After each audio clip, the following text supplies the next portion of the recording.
ভাই ভাই, বোঝাইতে পারছি? সব মুসলমান আমরা কিন্তু ভাই ভাই, সব মানুষ। এখন দেখেন, আপনাকে একটা জিনিস মনে রাখতে হবে, আমাকে একটা জিনিস মনে রাখতে হবে। সেটা কি জানেন? যে আমরা কিন্তু সবাই চেষ্টা করব নিজের, আমরা কিন্তু সবাই চেষ্টা করব আমাদের নিজের যাতে পরিস্থিতিটা ভালো থাকে। এটা কিন্তু আমরা সবাই চেষ্টা করি বা সবাই চাই। সেজন্য আপনাদেরকে বলবো, প্রিয় ভাইরা, আপনারা একটু চেষ্টা করবেন ভাই, নিজের ওই যে ছোটোবেলায় থেকে পড়তাম, জানতাম, সেটা কি জানেন? নিজের বল বাহুবল, যেটাকে বলি আমরা, নিজের বল বাহুবল। সেজন্যে অন্যের কাঁধে ভর করে আমি চাইলে কিন্তু সব কাজ করতে পারবো না। সেজন্যই আপনাদেরকে অনুরোধ করব, প্রিয় ভাই, প্রিয় মানুষ, আপনারা সবাই, মায়ের বিকল্প কেউ অন্য কেউ হয়, এতিম নাতনিকে কোটিপতি ব্যবসায়ীর হাতে দেবেন না নানু। সিলেটের এক অবুঝ শিশুর ভাগ্য নিয়ে চলছে টানাপোড়েন। যেখানে একদিনে দিকে আছে শহরের নামী ব্যবসায়ী ফাহিম, আর অন্যদিকে আছে এক লড়াকু নানু। 4 বছর আগে মাকে হারানো ছোট্ট মাইশাকে নিজের বুকে দিয়ে আগলে রেখেছেন তার নানু। কোনো প্রলোভনে বা সামাজিক চাপে নানুর এই মমতার বাঁধন আগলা করতে পারছেন না। মাইশার জীবনের গল্পটা শুরু থেকে সংগ্রামের। যখন মায়ের গর্ভে মাত্র 3 মাস, তখন তার বাবা তার মাকে ফেলে চলে যায়। তারপর মাইশা যখন একেবারে ছোট, ঠিক 4 বছর আগে তার মাও ওপারে পাড়ি জমান। তখনই মাইশা এত অবুঝ ছিল যে তার বুদ্ধিমাত্রা বিকাশ পর্যন্ত ঘটেনি। সে তার নানু হয়ে ওঠেন তার দ্বিতীয় মা। সিলেটের বিখ্যাত ব্যবসায়ী ফাহিম মাইশাকে নিজের কাছে নিতে চাইলে বাধা দেন তার নানু। নাতনিকে হাতছাড়া করতে তিনি রাজি নন। সাংবাদিকদের প্রশ্নের উত্তরে দৃঢ় কণ্ঠে তিনি জানান, নাতনিকে তিনি নিজেই পড়াবেন, খাওয়াবেন এবং মানুষ করবেন। কোনো অবস্থাতেই মাইশাকে তিনি অন্যের হাতে তুলে দেবেন না। বলা হয়, যার মা নেই তার নানু আছে, আর নানুদের ভালোবাসা সত্যি আকাশচুম্বী। মাইশার নানু প্রমাণ করেছেন যে তার মমতা সম্পর্কে তার কাছে দুনিয়ার ধন সম্পদ তুচ্ছ। একজন নারী যখন মায়ের ভূমিকা পালন করে, তখন তিনি পাহাড়ের মতোই অটল হয়ে ওঠে। রাইট? কোটি টাকার ঐশ্বর্যের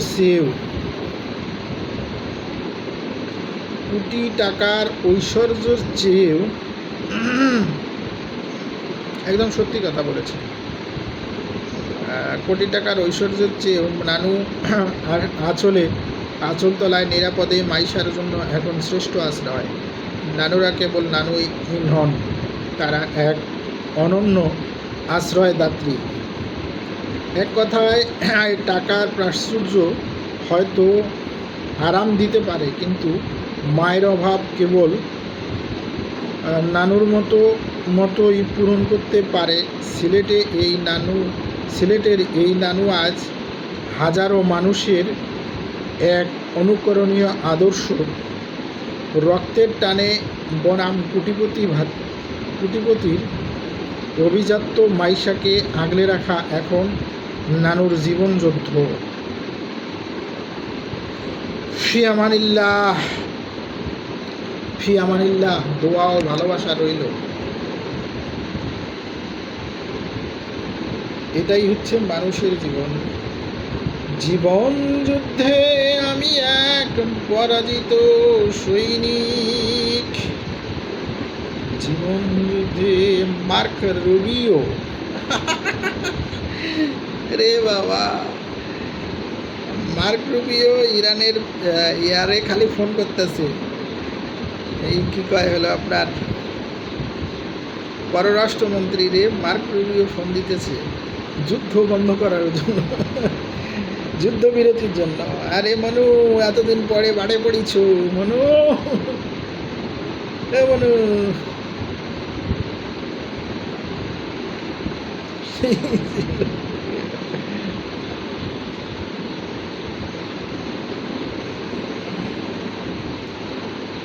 ধন্যবাদ, ধন্যবাদ।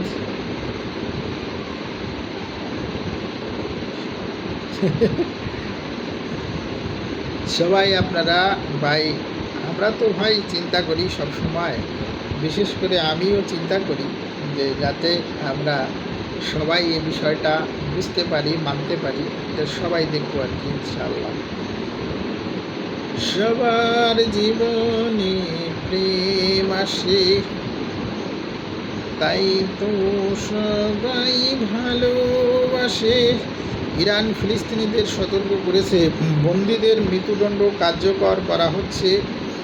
ইরান, লেবানন, ইরাকে আটক ইসরায়েলি ও আমেরিকান বন্দীদের মৃত্যুদণ্ড দেওয়া হবে। আর মধ্যপ্রাচ্যে খেলা জমে উঠেছে। আশ্চর্যকৃত প্রতিবেদন অনুযায়ী ইরানের একটি কঠোর হুঁশিয়ারি দিয়েছে, যদি ইসরায়েল নতুন মৃত্যুদণ্ড আইনের অধীনে ফিলিস্তিনি বন্দীদের মৃত্যুদণ্ড কার্যকর করা হয়, তবে এই অঞ্চল জুড়ে আটক করা যুক্তরাষ্ট্রের সঙ্গে যুক্ত বন্দীদের গুরুতর পরিণতির সম্মুখীন হতে পারে। ফিলিস্তিনিদের জন্য মৃত্যুদণ্ডের অনুমতি দেয়া ইসরায়েলের বিতর্কিত নীতি পরিবর্তনের মাধ্যমে এই ঘটনাটি ঘটেছে, যা ইতিমধ্যে বিশ্বজুড়ে ক্ষোভ ও উত্তেজনা বৃদ্ধির সংকেত তৈরি করেছে। পরিস্থিতি দ্রুতই তীব্রতর হচ্ছে এবং বিশ্লেষকরা এই অঞ্চল জুড়ে এর বিপজ্জনক প্রভাব বিষয়ে সতর্ক করেছেন। লিখিত শুধু বিষয়বস্তু, তথ্যগত সচেতনতা এবং সাংবাদিকদের উদ্দেশ্যেই শেয়ার করেছে। হ্যাঁ, এটা সত্যি, কারণ ইসরায়েলি পার্লামেন্ট বিল পাশ করেছে ফিলিস্তিনি বন্দীদের মৃত্যুদণ্ড কার্যকর করার জন্য, কিন্তু ইরান আবার ঘোষণা দিয়েছে যে ফিলিস্তিনিদের যদি মৃত্যুদণ্ড কার্যকর করা হয়, সেক্ষেত্রে আমেরিকা এবং ইসরায়েলের যারা বন্দী আছে যুদ্ধ চলাকালীনই তাদের ফাঁসি দিয়ে দেওয়া হবে। মানে এটা সাংঘর্ষিক পরিস্থিতির দিকে আগেছে তাদের বিচার ব্যবস্থা আর কি। দেখা যাক কি হয়, আল্লাহ ভরসা, আল্লাহ ভরসা, দেখা যাক। তারপরে কাজটা ইসরায়েল ঠিক করে নেয়, এই পরিস্থিতিতে নতুন আইন করে ইসরায়েলিদের ফাঁসি দেবে, ফিলিস্তিনিদের ফাঁসি দেবে ইসরায়েলিরা, আর ইসরায়েলিরা চুপ করে থাকবে। কিন্তু তার প্রত্যুত্তরে জবাব দিয়েছে ইরান যে আমরাও এর কার্যকর করব। বোঝাইতে পেরেছি ভাইরা আমার? দেখা যাক আল্লাহ পাক কী করে ভাই। শুভ সকাল। তুমি আর আমি আর কেউ নেই, এমন একটা পৃথিবী যদি হয়,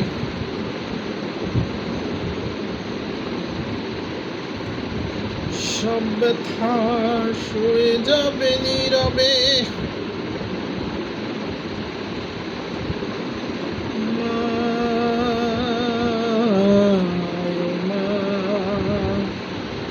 তুমি কোথায় আছো, কেমন আছো মা,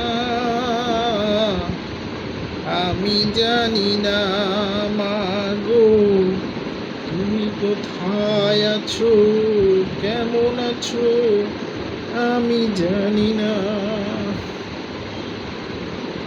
তোমার মাগো তুমি কেমন আছো, কোথায় আছো, আমি জানি না। ইরানি পাখি দিয়ে আমেরিকায় হামলা, তুমি কোথায় আছো, কেমন আছো, আমি জানি না।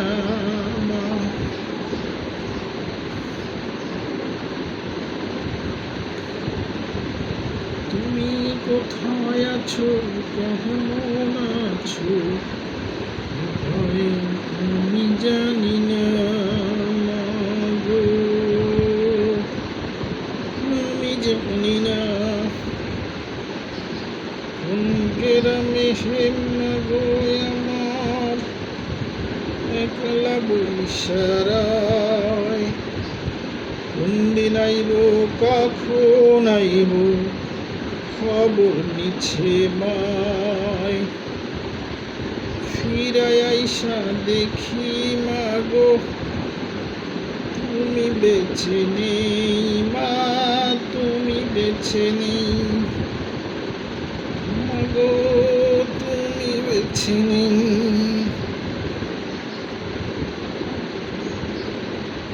মাগো তুমি বেঁচে নেই, মা তুমি বেঁচে নেই।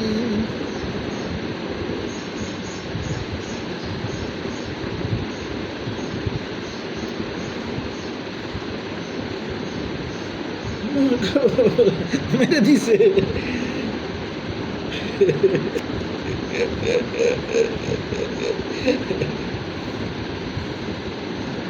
অসাধারণ। প্রিয় বন্ধুরা, কেমন আছেন? আশা করছি ভালো আছেন। আমিও আলহামদুলিল্লাহ আপনাদের সকলের দোয়া ভালো এবং মঙ্গল মতো আছি। কথা হচ্ছে, আমরা তো মানুষ ভাই, একটা প্রবাদ বাক্য আছে না, আর আল্লাহ যদি কাউকে দেয়, এটা কথায় আছে, আল্লাহ যদি কাউকে দেয়, কোনো জিনিস দেয়, মানুষ সেটা রুখতে পারে না। আর মানুষ যদি কাউকে কোনো জিনিস না দেয়, তাহলে সেটা কিন্তু, মানে আল্লাহ যদি কাউকে না দেয়, মানুষ সেটা চেষ্টা করেও নিতে পারে না। এটা বাস্তবতা। আর আল্লাহ তাআলা এমন আমাদের বান্দাদের প্রতি দয়ালু, আমরা যদি আল্লাহর কাছে চাই, আল্লাহ কিন্তু আমাদেরকে দেয়। এটাই বাস্তব, এটাই সত্যি। আপনারা কি মনে করেন আমি জানি না, কিন্তু আমি যেটা মন থেকে জানি এবং জানি যেটা, সেটা আপনাদের সাথে শেয়ার করলাম। বোঝাইতে পারছি? প্রিয় বন্ধুরা, সবাই আশা করছি ভালো থাকবেন, সুন্দর থাকবেন, সুস্থ থাকবেন, এই প্রত্যাশা নিয়ে সামনের দিকে এগিয়ে যাবেন, এটাই কামনা করি। প্রিয় বন্ধুরা, সবাই মিলে এগিয়ে যেতে হবে, এটাই বাস্তবতা। আপনি যে কাজই করেন, আমি যে কাজই করি, আমার কাজের উদ্দেশ্য, আমার কাজের লক্ষ্য, আমার টার্গেট কিন্তু ঠিক থাকতে হবে। তবেই কিন্তু আমি কী করতে পারবো, এগিয়ে যেতে পারবো। এটা আমাকে যেমন বুঝতে হবে, এটা ঠিক আপনাকেও তেমন বুঝতে হবে। আশা করছি কি বলছি বুঝতে পেরেছেন সবাই। তাই আমি সকলকে অনুরোধ করব, আসুন আমরা সবাই এগিয়ে যাই, আসুন আমরা সবাই একসাথে মিলেমিশে এগিয়ে যাই। ভাই, আপনিও মারা যাবেন, আমিও মারা যাব। কোনো মানুষ পৃথিবীতে স্থায়ী নয়, আমরা সবাই ক্ষণস্থায়ী। তাই সকলকে অনুরোধ করব, বিশেষ করে আমি জীবনে দুইটা ভুলের মাসুল কখনো দিতে পারবো না। যতদিন বেঁচে থাকবো, আমাকে এই আফসোসটা নিয়ে বেঁচে থাকতে হবে। আবার বলছি, জীবনে আমি যে কয়দিন বেঁচে থাকবো, আমাকে এই আফসোসটা নিয়েই বেঁচে থাকতে হবে। এটাই বাস্তবতা, এটাই বাস্তবতা, এটাই সত্যি, এটাই মেনে নিতে হবে, কিছুই করার নেই। তবে আল্লাহ তাআলা যদি চান, তাহলে কিন্তু আমাকে সফলতা আল্লাহ তাআলা দিতে পারে। এটা আপনারা জানেন, এটা আমিও জানি। ওই একটা প্রবাদ বাক্য আছে না, যদি আল্লাহ কাউকে দেয়, আমি চাইলেও এটা ঠেকাতে পারবো না। আল্লাহ যদি না দেয়, শত চেষ্টা করেও সেটা আর পাওয়া যাবে না। যাই হোক, আমি চেষ্টা করছি। আল্লাহ তাআলা কি যে মানে ভুল আমি করেছি, সেটা উপরওয়ালা জানে, আমার মন জানে। ঠিক আছে, কি যে ভুল আমি করেছি, সেটা উপরওয়ালা জানে, আমার মন জানে। যাই হোক, আল্লাহ ভরসা, আল্লাহ তাআলার দরবারে লক্ষ কোটি শুকরিয়া। আমরা জিনিসগুলি আপনাদেরকে আমি বুঝাইতে পারি না যে কী অবস্থায় শুরু হয়েছে।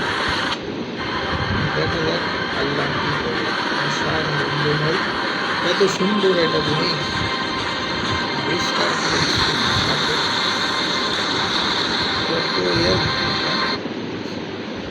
মনোরম ইসরায়েলকে তছনছ করে দিচ্ছে।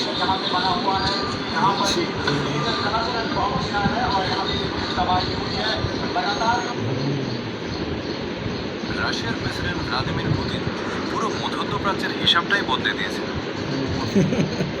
পুরো 1 মাস চুপচাপ থাকার পর তিনি এবার এমন এক চাল দিয়েছেন যা বিশ্ব নেতাদের অনেকটাই অবাক করে দিয়েছে। বিভিন্ন প্রতিবেদনে বলা হয়েছে রাশিয়া তাদের সর্বাধুনিক এলিট ফোর্স স্প্রেড নাচ ইরানের খারগা দ্বীপে পাঠাতে পারে বলে এমন তথ্য উঠে এসেছে। আর এই খবর ছড়িয়ে পড়ার পর থেকেই পুরো মধ্যপ্রাচ্যের আবহাওয়া এক ঝটকায় বদলে গিয়েছে। মূল ব্যাপারটা শুরু হয়েছে আরো বেশ কিছু ঘটনার পরে। আন্তর্জাতিক প্রতিবেদনগুলোতে বলা আমেরিকার হয়েছে আগে ইরান খারগা দ্বীপে দ্বীপে দখলে আমেরিকা নিয়েছে তাদের রাশিয়া। বিশেষ ইরান দ্বীপে আসো, এই দ্বীপ ওর থেকেই পেতে মূলত বসে আছে হায়নার দলের মতো, ওর পেতে বসে আছে, আসো, আসলেই তোমার খামলা দিয়ে ধরবে, মানে হলো এমন বেশ বড়সড় একটি বার্তা। অবস্থা নিয়ে বসে আর আছে। এই পুরো ব্যাপারটার মধ্যে যেন আগুনে দেখা যাক, আল্লাহ ভরসা। প্রিয় বন্ধুরা, সবাইকে অনুরোধ করব আপনারা সবাই একটু ভালোবাসা দিয়ে পাশে রাখবেন প্রিয় বন্ধুরা, যাতে ভালোবাসার এই মানুষগুলিকে সঙ্গে নিয়ে অনেক দূরে এগিয়ে যেতে পারি। এভাবে আমাদেরকে এগিয়ে যেতে হবে, এটাই বাস্তবতা। সবাই ভালো থাকবেন, সুন্দর থাকবেন, সুস্থ থাকবেন, এই প্রত্যাশায় বিদায় নিচ্ছি। আল্লাহ হাফেজ। দেখেন বন্ধুরা, এখন সালাদ বানাচ্ছি, বুঝছেন? এই দেখেন,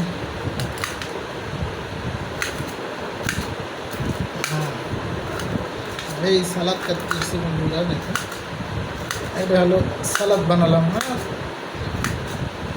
খাবারের জন্য সালাদ বানালাম। এই যে এখন পেঁয়াজ কাটতে হচ্ছে।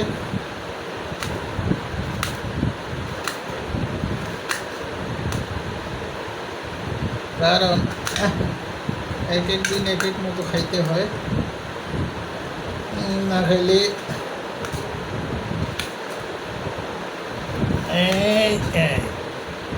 সালাদ বানানোর কাজ চলছে আমাদের, দেখেছেন বন্ধুরা। এই হলো সালাদের পেঁয়াজ কেটে নিলাম, কাইটে নিলাম, কাইটে নিলাম,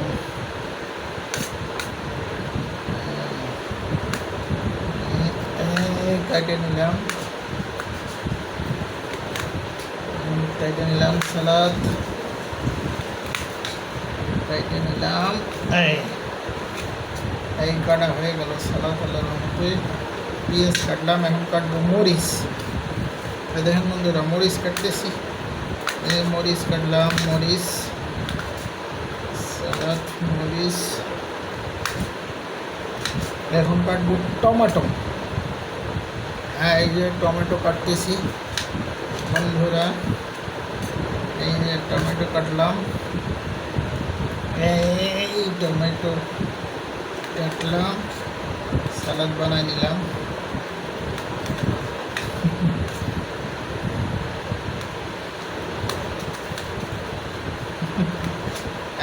এই যে টমেটো কাটলাম, এই যে এইভাবে কাটি টমেটো, এইভাবে ভালো কাটা যায়, দেখেছেন বন্ধুরা। এই যে টমেটো কাটতেছি, এই টমেটো পিস পিস করে নিচ্ছি, যেহেতু সালাদ বানাবো।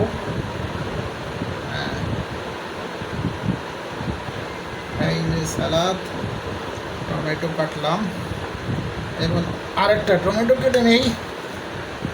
এই যে এই ময়লা অংশটুকু হালাই দিই, এই যে কাটলাম বন্ধুরা, এই যে কাটতেছি।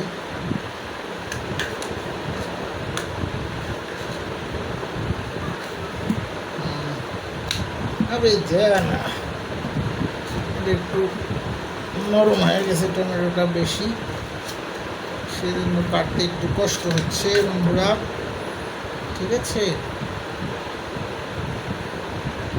এই যে ময়লাটা কেটে ফেলে দিলাম, ময়লাটা কেটে ফেলে দিলাম। এই যে দেখেন,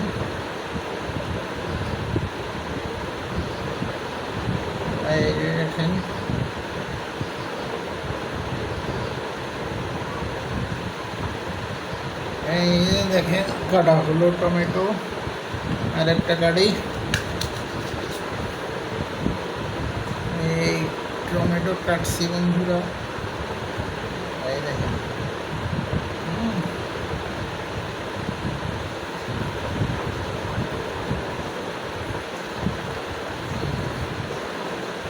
এই টমেটো সালাদ বানাচ্ছি বন্ধুরা। এই হলো টমেটো সালাদ রেডি।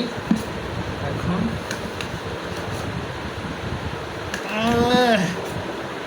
এই যে সালাদ বানানো শেষ, কাটা শেষ। এখন দেবো লবণ। এই যে দেখেন বন্ধুরা, এখন দিয়ে দিলাম একটু লবণ। এই হয়ে গেল আমার সালাদ। এরপরে দেবো একটু তেল। এরপরে দেবো একটু তেল দিয়ে মাখবো। মাখলে সালাদ বানানো শেষ। এখন হলো খাবারের পালা। ঠিক আছে বন্ধুরা, এখন আমাদের সালাদ খাবারের পালা। আমরা খাবো, আপনাদেরকে দাওয়াত দিলাম, আসেন সবাই মিলে সালাদ খাবো বন্ধুরা। হ্যাঁ, সবাই ভালো থাকবেন, সুন্দর থাকবেন, সুস্থ থাকবেন, এই কামনা করি। সবার কাছ থেকে বিদায় নেব আজকের মতো এই পর্যন্ত। প্রিয় বন্ধুরা, ভালো থাকেন, ভালোবাসা দিয়ে পাশে রাখবেন। আমিও আপনাদেরকে ভালোবেসে পাশে রাখবো ইনশাআল্লাহ। আসসালামু আলাইকুম ওয়া রাহমাতুল্লাহি ওয়া বারাকাতুহু। কেমন আছেন বন্ধুরা? আশা করছি ভালো আছেন। আলহামদুলিল্লাহ, আমিও ভালো আছি। যারা 1490 টাকা দিয়ে এই নেক ব্যান্ডটি পারচেস করবেন তারা কিন্তু 1500 টাকা দামের একটা টার্বো ফ্যান সম্পূর্ণ ফ্রিতে পেয়ে যাবেন। আসসালামু আলাইকুম। চলে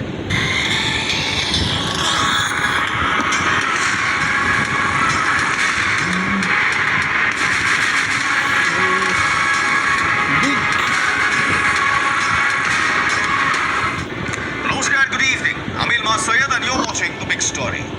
আজ আপনাদের যে খবরটা দেব সেই খবরটা আপনারা শুনে বলতেই পারেন যেটা কোনো Hollywood cinema script, but trust me ladies and gentleman, this is no script, this is the reality.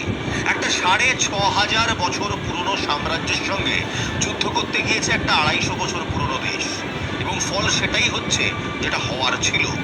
250 বছরের দেশ যদি ভাবে তারা 6500। এর জবাবে নভোচারী ক্রিস্টিয়ান কোচ বলেন, আমরা সবাই এক ধরনের আনন্দ অনুভব করেছি। ডকিং হ্যাচ থেকে এখন চাঁদকে দেখতে পাচ্ছি। এটি সত্যিই অসাধারণ দৃশ্য। নাসার তথ্য অনুযায়ী উৎক্ষেপণের প্রায় 2 দিন 5 ঘন্টা 24 মিনিট পর এই গুরুত্বপূর্ণ মাইলফল অর্জিত হয়। বর্তমানে নভোচারীদের বহনকারী ওরিয়ন স্পেসক্রাফট পৃথিবী থেকে প্রায় 2,19,000 কিলোমিটার দূরে অবস্থান করছে বলে নাসার অনলাইন ড্যাশবোর্ডে উল্লেখ করা হয়েছে।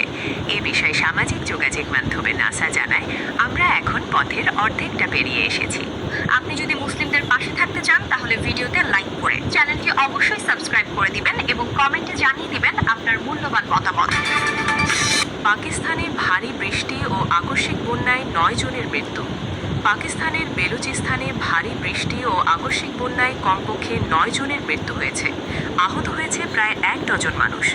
এছাড়া ঘরবাড়ি ক্ষতিগ্রস্ত হওয়ায় বাস্তুচ্যুত হয়েছেন শত শত মানুষ বলে জানিয়েছে প্রাদেশিক দুর্যোগ ব্যবস্থাপনা কর্তৃপক্ষ পিডিএমএ। খবর দ্য ডনের। পিডিএমের তথ্য অনুযায়ী সর্বশেষ মৃত্যুর ঘটনা লোরাল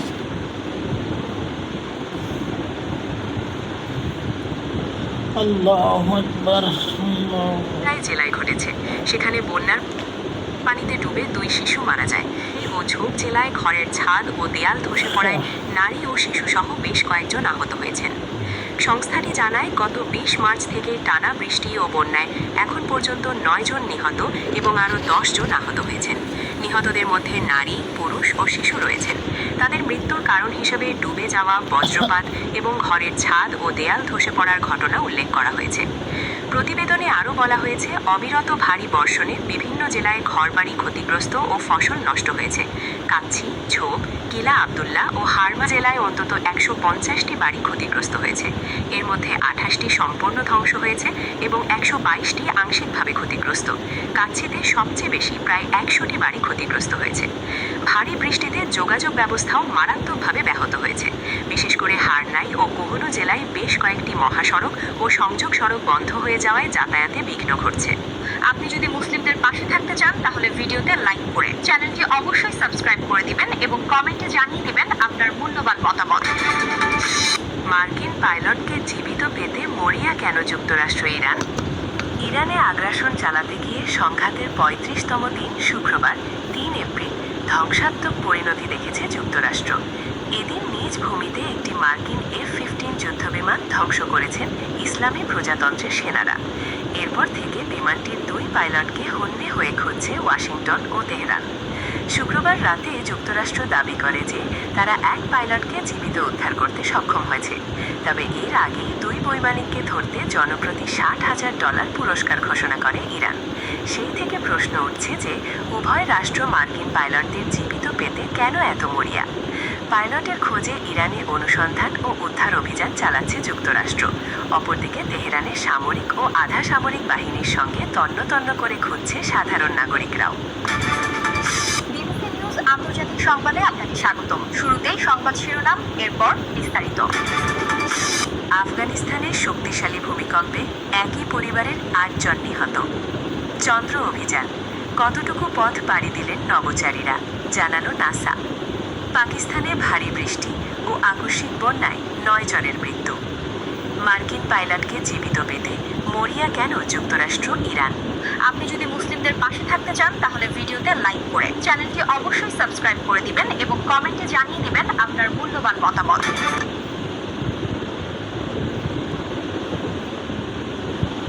আল্লাহু আকবার। আফগানিস্তানের শক্তিশালী ভূমিকম্পে একই পরিবারের 8 জন নিহত। আফগানিস্তানে 5.9 মাত্রার শক্তিশালী ভূমিকম্প অনুভূত হয়েছে। এর জেরে রাজধানী কাবুলে একটি বাড়ি ধসে পড়ে 8 জন নিহত। আপনি কি চান পৃথিবীর বাইরে স্যাটেলাইটের মাধ্যমে আপনার বাড়ি বা অন্য কোনো জায়গা দেখতে? মানে যদি কোনো গাড়ি, গাছ বা পশু থাকে সেটাও আপনি দেখতে পারবেন। শুধু এই অ্যাপ্লিকেশনটি ডাউনলোড করে খুলুন আর সঙ্গে সঙ্গে যেখানেই চান দেখে নিন। এই অ্যাপ্লিকেশনটি একেবারে ফ্রি। ডাউনলোড করে ব্যবহার করুন এবং আমাদের আপনার মতামত জানান।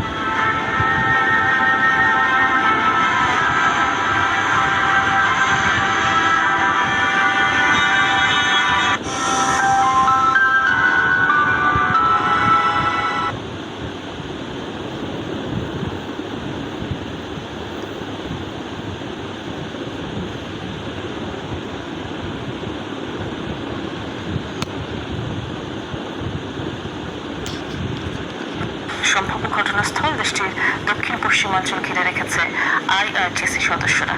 নিখোঁজ মার্কিন পাইলটকে ধরিয়ে দিতে পারলে মোটা অঙ্কের পুরস্কার ঘোষণাও দিয়েছে তেহরান। পাল্টা অনুসন্ধান চালাচ্ছে ইরানি সেনারাও। সম্ভাব্য ঘটনাস্থল দেশটির দক্ষিণ পশ্চিমাঞ্চল ঘিরে রেখেছে IRGC সদস্যরা। সহায়তা চেয়েছে স্থানীয়দের কাছে। নিখোঁজ মার্কিন পাইলটের সন্ধান দিতে পারলে $৬৬,১০০ পুরস্কার ঘোষণাও করেছে কর্তৃপক্ষ। পুরস্কার ঘোষণার পর স্থানীয়দের মাঝে দুর্ঘটনাস্থলের দিকে যাওয়ার হিড়িকও তৈরি হয়েছে। তবে পাইলটের সঙ্গে অপ্রীতিকর আচরণ না করার নির্দেশনাও দেওয়া হয়েছে। মধ্যপ্রাচ্যের চলমান যুদ্ধের টানটান উত্তেজনার মাঝে ইরানের আকাশে একটি মার্কিন যুদ্ধ বিমান ভূপাতিত হওয়ার খবর বেশ চাঞ্চল্য ছড়িয়েছে। মার্কিন যুদ্ধ বিমানের পাইলটকে ইরানি বাহিনী নিজেদের হেফাজতে নিয়েছে বলেও খবর ছড়িয়ে পড়েছে। যদিও মার্কিন কর্তৃপক্ষের পক্ষ থেকে এখন দিয়েছে ইসলামী বিপ্লবী গার্ডের অ্যারোস্পেস কমান্ডার সাইয়েদ মাজিদ মুসাফি। মধ্যপ্রাচ্যে চলমান উত্তেজনার মধ্যে পরিস্থিতি আরও জটিল রূপ নিচ্ছে। যুক্তরাষ্ট্র ইসরায়েলের যৌথ হামলার জবাবে এবার নতুন কৌশলগত হুঁশিয়ারি দিয়েছে ইরান। উপসাগরীয় অঞ্চলের যেসব হোটেলে মার্কিন সেনারা আশ্রয় নেবে সেগুলো হামলার লক্ষ্যবস্তুতে পরিণত হবে। ইরানের পররাষ্ট্রমন্ত্রী আব্বাস আরাগচি অভিযোগ করেছেন, মার্কিন বাহিনী তাদের সামরিক ঘাঁটি থেকে করেছেন। তার দাবি এতে স্থানীয় নাগরিকদের মানব ঢাল হিসেবে ব্যবহার করা হচ্ছে। এই প্রেক্ষাপটে তিনি সংযুক্ত আরব আমিরাত ও বাহরেন সহ বিভিন্ন দেশের হোটেলগুলোকে সরাসরি সতর্কবার্তা দিয়েছেন। অবশেষে ইরানের পক্ষে ইহুদিবাদী শক্তির বিরুদ্ধে রুখে দাঁড়ালো ইয়েমেনের হুথি বিদ্রোহীরা। এবার কি করবে ইসরায়েল? একই সাথে ইরান সমর্থিত সশস্ত্র গোষ্ঠীগুলোর হামলা ঠেকাতে পারবে তো ইহুদিবাদীরা? কারণ ইরানকে ঘিরে ইসরায়েল যুক্তরাষ্ট্রের নতুন করে আগ্রাসন শুরুর পর প্রথমবারের মতো তেল আবিবকে লক্ষ্য করে জোরদার মিসাইল হামলা চালানোর দাবি করেছে হুথি বিদ্রোহী গোষ্ঠী। তাহলে কি মার্কিন প্রেসিডেন্ট ডোনাল্ড ট্রাম্পের যুদ্ধবিরতির স্বপ্ন ভেস্তে গেল? চলমান এই যুদ্ধের ময়দান অচিরেই কি আর শান্ত হচ্ছে না? ওমান উপকূলে অবস্থানরত যুক্তরাষ্ট্রের একটি লজিস্টিক সামরিক জাহাজে বড় ধরনের হামলা চালিয়েছে ইরান। শনিবার দেশটির ইসলামিক রেভলিউশনারি গার্ড বাহিনী বা আইআরজিসির খাতাম আল আনবিয়া সদর দপ্তরের এক মুখপাত্র এ তথ্য নিশ্চিত করেছেন। তিনি জানান, ইরানি বাহিনী ওমানের সালালাহ বন্দর থেকে বেশ কিছুটা দূরে থাকা ওই জাহাজটিতে এই হামলা চালায়। আরব সাগরের গুরুত্বপূর্ণ আন্তর্জাতিক নৌপথের পাশে অবস্থিত কৌশলগত সালালা বন্দরের নিকটবর্তী এ ঘটনা ওই অঞ্চলে বাণিজ্যিক ও সামুদ্রিক চলাচলের নিরাপত্তা নিয়ে নতুন করে তীব্র উদ্বেগ তৈরি করেছে। দিনের স্পষ্ট আলোয় পরিষ্কার হয়ে উঠেছে ক্ষত চিহ্নের ছবি। চারিদিকে বিধ্বস্ত দামি গাড়ির সারি, মিসাইলের আগুন উড়িয়ে দিয়েছে সব। একসময় অসংখ্য মানুষের বসবাস ছিল যেসব ইসরায়েলি অবকাঠামোগুলোয়, সেগুলো সবই এখন পরিণত হয়েছে ধ্বংসস্তূপে। শুধু অবকাঠামো নয়, ইসরায়েলের সড়ক পথে থাকা গাড়িগুলোর দিকে তাকালেও বোঝা যায় কতটা ভয়ানক হয়ে উঠতে পারে প্রতিশোধের আগুন। ইসরায়েলের রাস্তাগুলোয় এখন তাকালেই দেখা মিলছে সারি সারি ধ্বংসস্তূপ। অবিরাম রকেট হামলায় নিজ শহরের নাগরিকদের রক্ষা করতে না পেরে এভাবে জনসম্মুখে কান্না করছেন ইসরায়েলের মেয়র ইতান দাভিদি। লিবানন থেকে হিজবুল্লাহর রকেট হামলার মুখে লণ্ডভণ্ড ইসরায়েল, বিশেষ করে সীমান্ত জনপদগুলো এখন মৃত্যুপুরী স্তব্ধতা। প্রশ্ন উঠেছে, একদিকে ইরান, অন্যদিকে হিজবুল্লাহর দফায় দফায় হামলায় কি করবে ইসরায়েল? আর এভাবেই দেশটির আরেক জনপ্রিয় মেয়র আবিজাই স্টান সরাসরি ক্ষোভ ছাড়ে নেতানিয়াহুর উপর। শেষ পর্যন্ত ইসরায়েলি আকাশের দখল নিল শহীদ খামেনির ইরান। তেল আবিব, হাইফা সহ ইসরায়েলের গুরুত্বপূর্ণ শহর ও স্থাপনায় আছড়ে পড়ছে ইরানি মিসাইল আর ভয়ঙ্কর সব ড্রোন। তবে ইন্টারসেপ্টরের সংকটের কারণে কোনো আঘাতকেই সেভাবে প্রতিহত করতে পারছে না ইসরায়েল। ফলে মুহুর্মুহু আঘাতে একেবারে বিধ্বস্ত নেতানিয়াহুর বাসভবন থেকে শুরু করে নানা স্থাপনা। এতে করে এখন বড় প্রশ্নের মুখে শক্তিশালী আকাশ প্রতিরক্ষা ব্যবস্থায় শুরু হয়েছে, কি হয় দেখতে থাকেন বন্ধুরা। মধ্যপ্রাচ্যের সংঘাত এবার নতুন মোড় নিয়েছে। ইরান ইসরায়েল উত্তেজনার মধ্যে এবার সরাসরি যুদ্ধে জড়িয়েছে ইয়েমেনের হুথি গোষ্ঠী। একই সঙ্গে লেবানন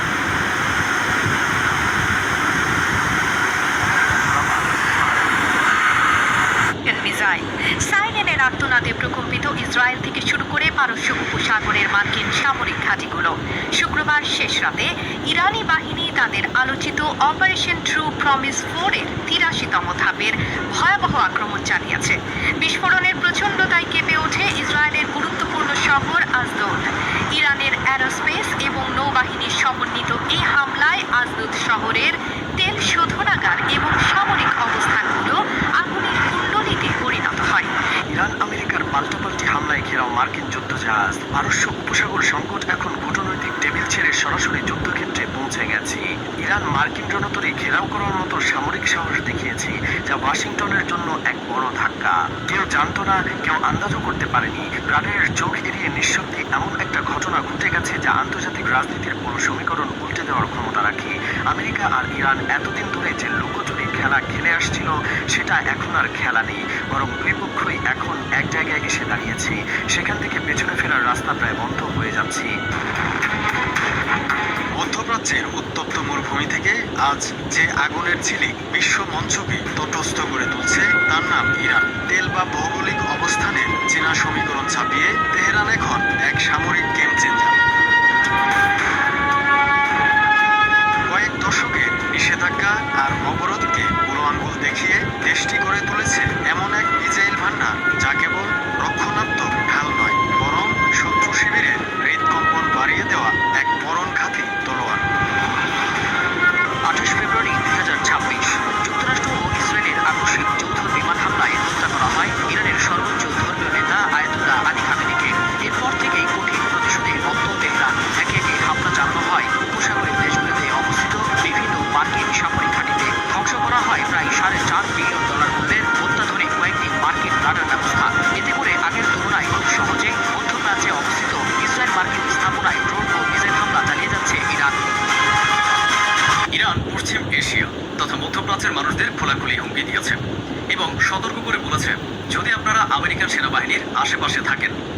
আপনাদের কাছে আমেরিকার সেনা থাকে তাহলে সেখান থেকে দ্রুত সরে যান, অনেক দূরে চলে যান, কারণ আমরা তাদের উপর হামলা করতে যাচ্ছি।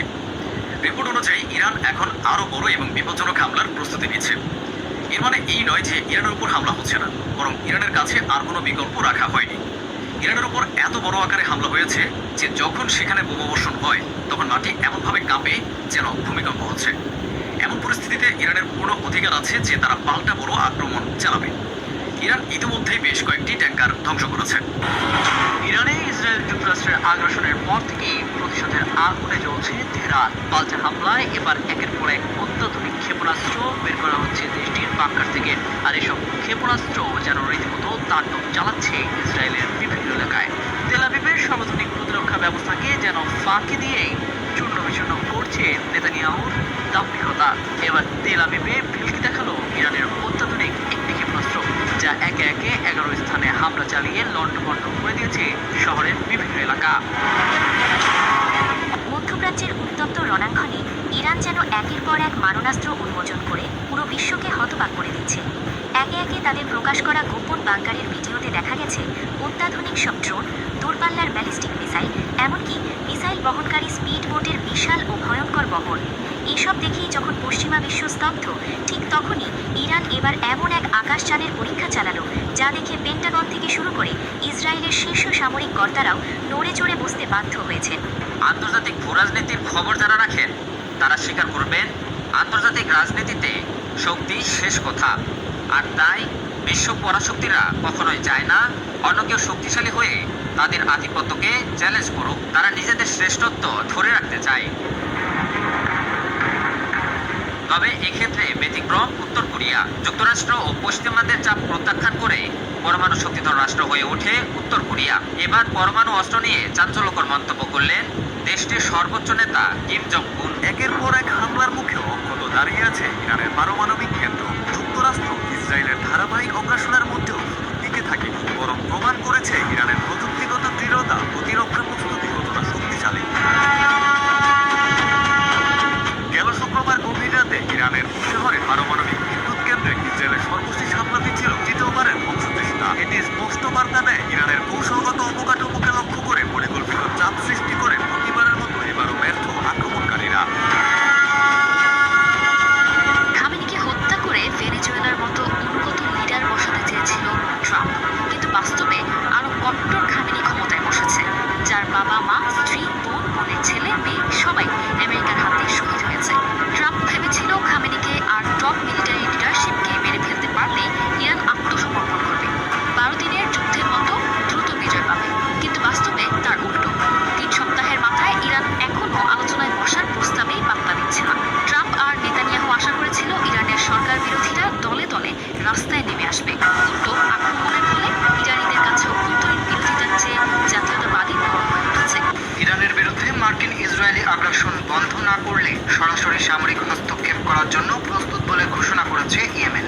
দেশটির সশস্ত্র বাহিনী সতর্ক করেছে যে ইরান ও প্রতিরোধ অক্ষশক্তির বিরুদ্ধে বিনা পয়সায় হট মুভি দেখতে চাইলে এখানে চলে আসো। আমি একটা দারুণ অ্যাপ পেয়েছি, সব ধরনের মুভি আছে, তার উপর আনলিমিটেড ফ্রি। ইনস্টল করলেই ডাইরেক্ট চালু, কোনো রিচার্জ লাগবে না, অ্যাকাউন্ট খোলারও কোনো ঝামেলা নেই, খুবই ইজি। লিংক এখানে দিয়েছি, এক্ষুনি ট্রাই করে দেখো। কিন্তু মনে রেখো, একা একা কোথাও লুকিয়ে দেখো, বাড়ির লোক দেখে ফেললে কিন্তু হেভি লজ্জা পাবে। বেঁধে দেওয়া সময়সীমা 5 দিন বাড়িয়েছিলেন। দ্বিতীয় দফার আলটিমেটাম শেষ হওয়ার আগেই ইরানি জ্বালানি কেন্দ্রে হামলার পরিকল্পনা আরও 10 দিন পেছালেন মার্কিন প্রেসিডেন্ট। কথায় আছে ওস্তাদের মার শেষ রাতে। জ্বালানিকে কেন্দ্র করে যখন ট্রাম্পের বিপদ বাড়ছে তখন মোক্ষম চাল দিয়ে খেলা আরো জমিয়ে তুললেন রুশ প্রেসিডেন্ট ভ্লাদিমির পুতিন। তেল আর গ্যাসকে অস্ত্র বানিয়ে এবার ভূ রাজনীতির দাবার বনে খেলা ঘুরিয়ে দিল ইরানের বিপদের বন্ধু রাশিয়া। মধ্যপ্রাচ্যের উত্তেজনার মাঝেই হঠাৎ করে পেট্রোল রপ্তানি বন্ধের সিদ্ধান্ত নিয়েছে পুতিন প্রশাসন, যা কেবল জ্বালানি নয়, পুরো বিশ্ব রাজনীতিতেই জ্বালাতে পারে নতুন আগুন। এতে একদিকে আমেরিকার উপর বাড়বে চাপ, অন্যদিকে চুপচাপ লাভবান হতে পারে ইরান, এমনটাই মত বিশেষজ্ঞদের। ইরান ও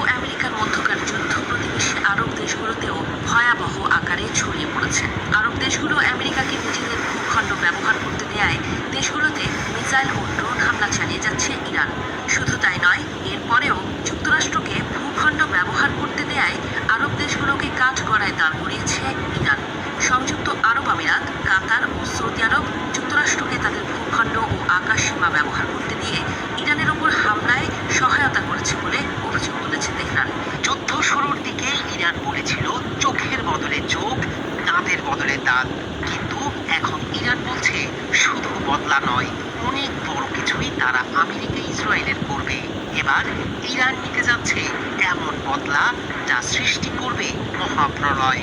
মিসাইল ঝড়ের আগেই ইসরায়েল ও আমেরিকা সংশ্লিষ্ট ইস্পাত কারখানা ও শিল্পস্থল থেকে বেসামরিক নাগরিকদের সরে যাওয়ার নির্দেশ দিয়েছে ইসলামী বিপ্লবী গার্ডের অ্যারোস্পেস কমান্ডার সাইয়েদ মাজিদ মুসাফি। মধ্যপ্রাচ্যে চলমান উত্তেজনার মধ্যে পরিস্থিতি আরও জটিল রূপ নিচ্ছে। যুক্তরাষ্ট্র ইসরায়েলের চলমান হামলার জবাবে এবার নতুন কৌশলগত হুঁশিয়ারি দিয়েছে ইরান। উপসাগরীয় অঞ্চলের যেসব হোটেলে মার্কিন সেনারা আশ্রয় নেবে সেগুলো হামলার লক্ষ্যবস্তুতে পরিণত হবে।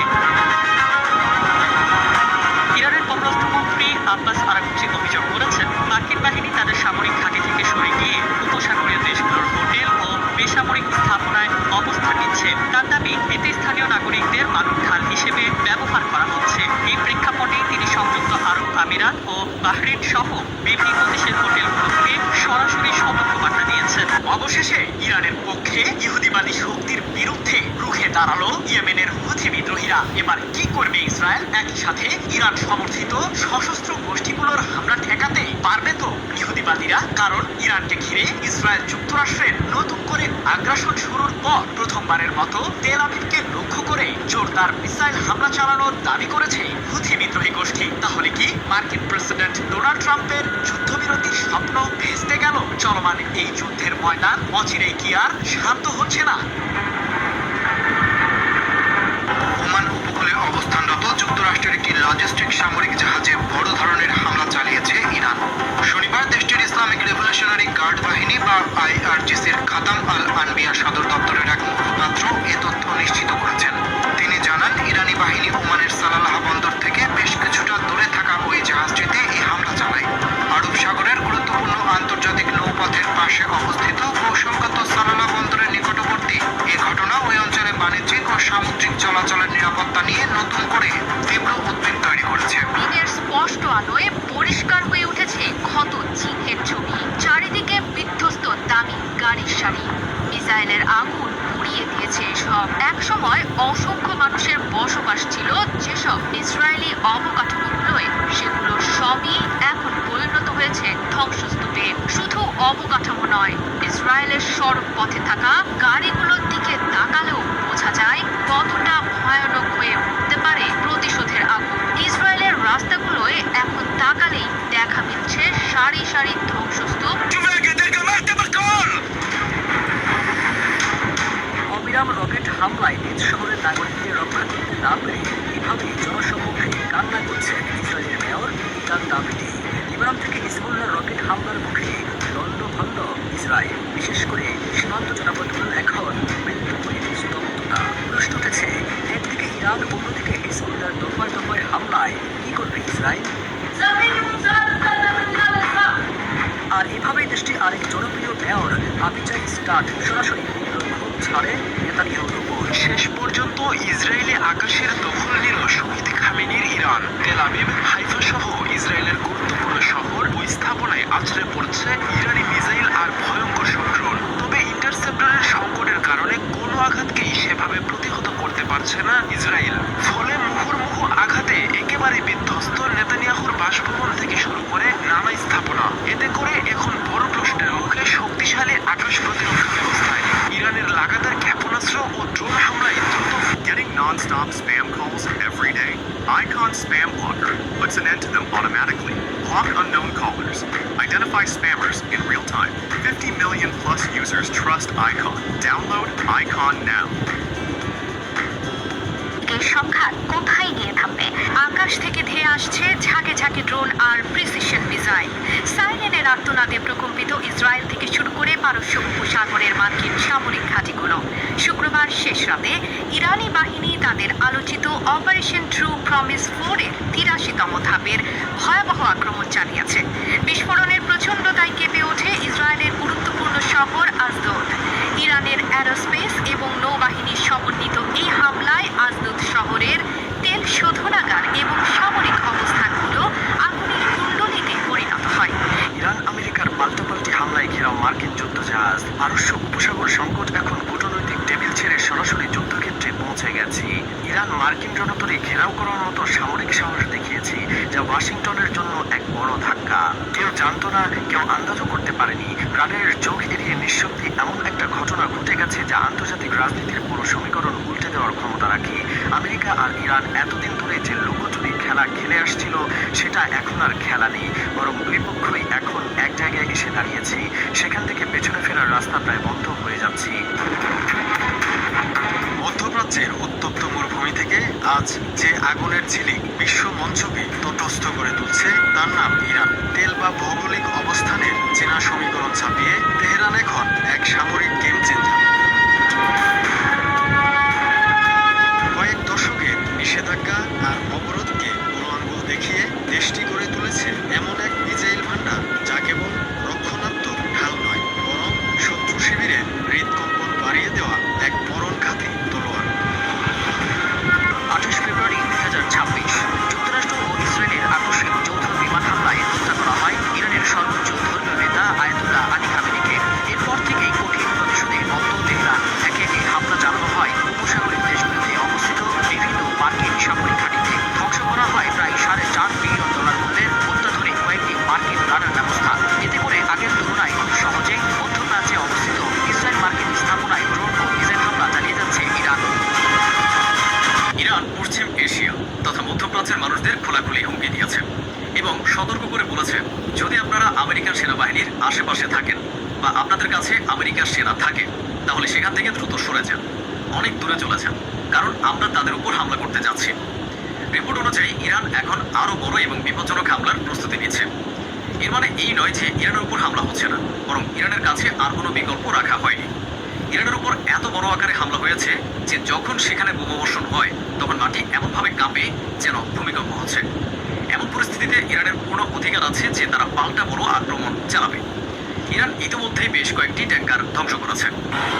ইরানে ইসরায়েল যুক্তরাষ্ট্রের আগ্রাসনের পর থেকেই প্রতিশোধের আগুনে জ্বলছে তেহরান। পাল্টা হামলায় এবার একের পর এক অত্যাধুনিক ক্ষেপণাস্ত্র বের করা হচ্ছে দেশটির বাংকার থেকে। আর এসব ক্ষেপণাস্ত্র যেন রীতিমতো তাণ্ডব চালাচ্ছে ইসরায়েলের বিভিন্ন এলাকায়। তেল আবিবের সর্বাধুনিক প্রতিরক্ষা ব্যবস্থাকে যেন ফাঁকি দিয়েই চূর্ণ বিচূর্ণ করছে নেতানিয়াহুর দাম্ভিকতা। এবার তেল আবিবে ভেলকি দেখালো ইরানের অত্যাধুনিক একটি ক্ষেপণাস্ত্র, যা একে একে 11 স্থানে হামলা চালিয়ে লণ্ডভণ্ড করে দিয়েছে শহরের বিভিন্ন এলাকা। মধ্যপ্রাচ্যের উত্তপ্ত রণাঙ্গনে ইরান যেন একের পর এক মারণাস্ত্র উন্মোচন করে পুরো বিশ্বকে হতবাক করে দিচ্ছে। একে একে তাদের প্রকাশ করা গোপন বাংকারের ভিডিওতে দেখা গেছে অত্যাধুনিক সব ড্রোন, দূরপাল্লার ব্যালিস্টিক মিসাইল, এমনকি মিসাইল বহনকারী স্পিড বোটের বিশাল ও ভয়ঙ্কর বহর। এসব দেখেই যখন পশ্চিমা বিশ্ব স্তব্ধ, ঠিক তখনই ইরান এবার এমন এক আকাশযানের পরীক্ষা চালালো, যা দেখে পেন্টাগন থেকে শুরু করে ইসরায়েলের শীর্ষ সামরিক কর্তারাও নড়ে চড়ে বসতে বাধ্য হয়েছেন। আন্তর্জাতিক ভূরাজনীতির খবর যারা রাখেন তারা স্বীকার করবেন, আন্তর্জাতিক রাজনীতিতে শক্তি শেষ কথা। আর তাই বিশ্ব পরাশক্তিরা কখনোই চায় না অন্য কেউ শক্তিশালী হয়ে তাদের আধিপত্যকে চ্যালেঞ্জ করুক। তারা নিজেদের শ্রেষ্ঠত্ব ধরে রাখতে চায়। তবে এক্ষেত্রে ব্যতিক্রম উত্তর কোরিয়া। যুক্তরাষ্ট্র ও পশ্চিমাদের চাপ প্রত্যাখ্যান করে পরমাণু শক্তিধর রাষ্ট্র হয়ে ওঠে উত্তর কোরিয়া। এবার পরমাণু অস্ত্র নিয়ে চাঞ্চল্যকর মন্তব্য করলেন দেশটির সর্বোচ্চ নেতা কিম জং উন। একের পর এক হামলার মুখেও অক্ষত দাঁড়িয়ে আছে ইরানের পারমাণবিক কেন্দ্র। যুক্তরাষ্ট্র ইসরায়েলের ধারাবাহিক অগ্রাসনের মধ্যেও টিকে থাকেনি, বরং প্রমাণ করেছে ইরানের প্রযুক্তিগত দৃঢ়তা, প্রতিরক্ষা প্রস্তুতি কতটা শক্তিশালী। গেল শুক্রবার গভীর রাতে ইরানের শহরে পারমাণবিক বিদ্যুৎ কেন্দ্রে ইসরায়েলের সর্বশেষ হামলাটি ছিল তৃতীয়বারের বংশচেষ্টা। এটি স্পষ্ট বার্তা দেয় ইরানের কৌশলগত অবকাঠামোকে লক্ষ্য করে পরিকল্পিত চাপ সৃষ্টি করে প্রতিবারের মতো এবারও ব্যর্থ আক্রমণকারীরা।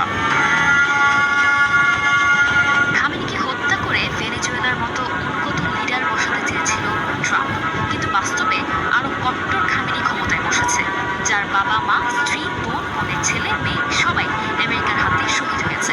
ট্রাম্প ভেবেছিল খামেনিকে আর টপ মিলিটারি লিডারশিপকে মেরে ফেলতে পারলে ইরান আত্মসমর্পণ করবে। 12 দিনের যুদ্ধের মতো দ্রুত বিজয়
মার্কিন প্রেসিডেন্ট।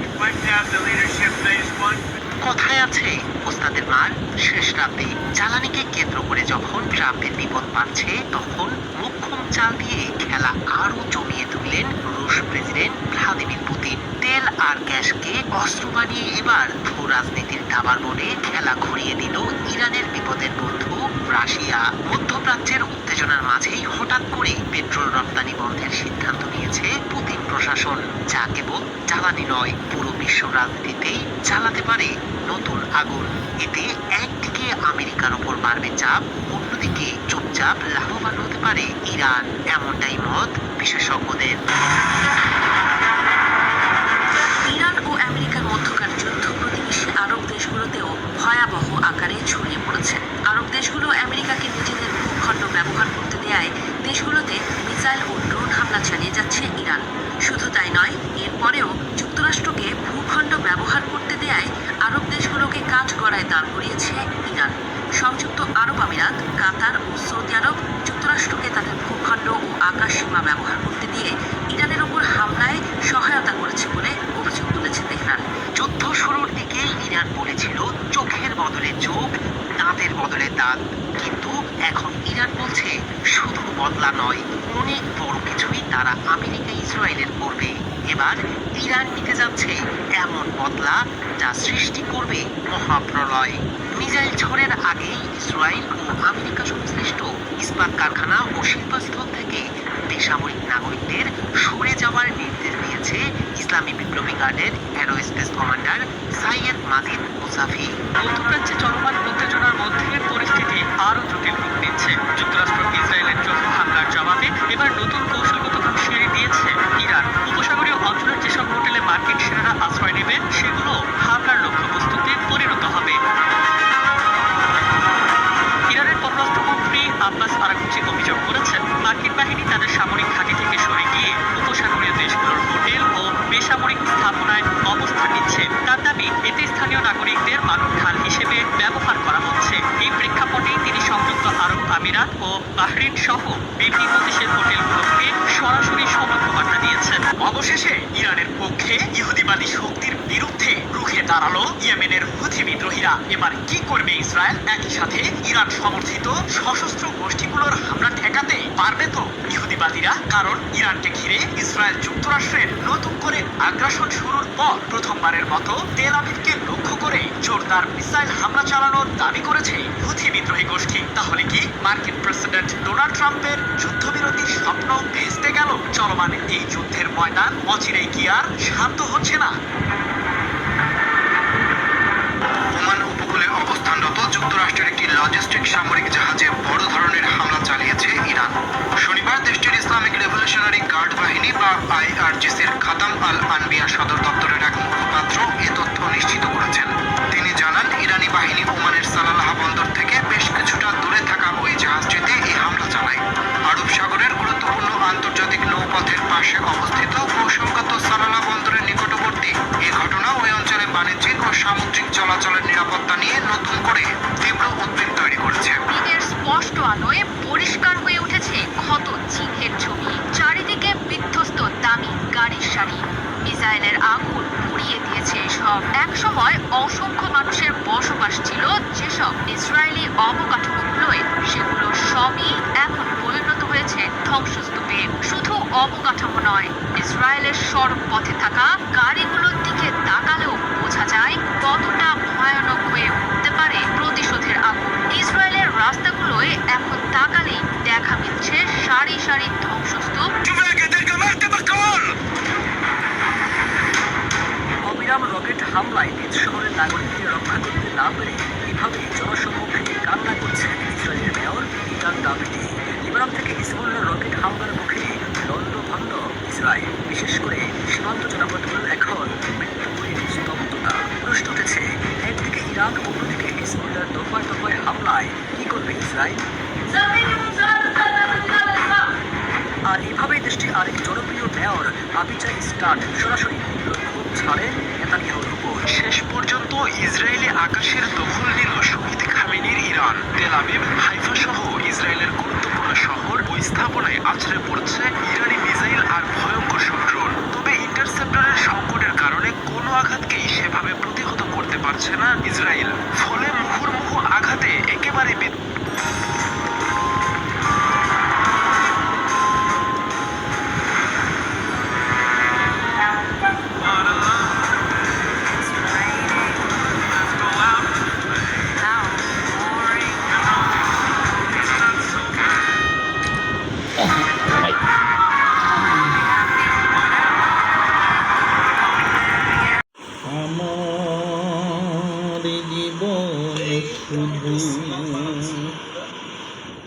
পাথর তো নয়, সব ব্যথা সয়ে যাবে নীরবে। আমার জীবন তো পাথর তো নয়, সব ব্যথা সয়ে যাবে নীরবে। এ জীবন তোমাকে দিলাম বন্ধু, তুমি শুধু ভালোবাসা দিও, ভালোবাসা দিও।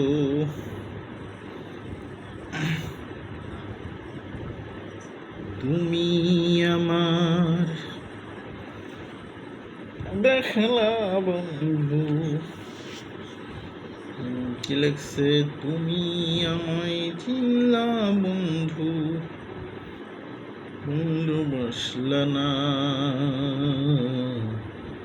আমারে কান্দাইয়া, তুমি ভালোবাসলা না।